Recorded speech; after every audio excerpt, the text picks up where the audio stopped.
Сізге қиын емес пе? Осындай адамның жары болу? Неге қиын? Үнемі бір ізденісте жүретін, үнемі бір басқаша дүние. Жалпы әлемі бөлек қой. Ерекше ғой әлемі. Сізге қиын емес пе? Ешкімге ұқсамайтын әлемі бар. Ол керісінше адамды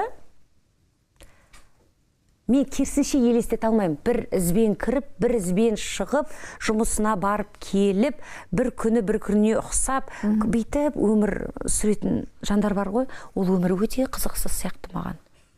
Мына жерде қайнап, лапылдап, жанып, үргін сүргін боп, үлгермей жатамыз ғой, осылай ғой өмір деген. Біресе ұшып кетеміз, біресе қонамыз, анда барамыз, мында барамыз.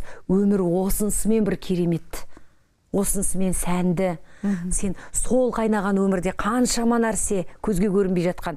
Сенің деген жаңағыдай клеткаларың жабылып қалған, есіктері оянып, ашылып, сен сол толқынға түсіп аласың да.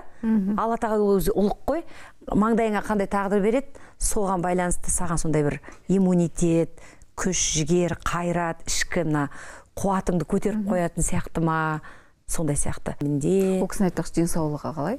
Әлеуметтік желіде өзінің парақшасында бөлісіп еді ғой, Германияға барып, операция жасап. Денсаулықпен сынақтар болды, кішігірім. Жалпы ешқашан ешкімге шағымданып көрген азамат емес қой. Оның табиғатына тән емес ондай нәрсе. Өзіміз отбасылық жағдайда біраз біз үшін де бұл ақпарат жаңағыдай қабылдау оңай болған жоқ, дегенмен де шүкір деп айтамыз. Қазір енді медицина дамыған, ол қалай, не деп бәрін ашып осы жерде айтып жату артық деп ойлаймын.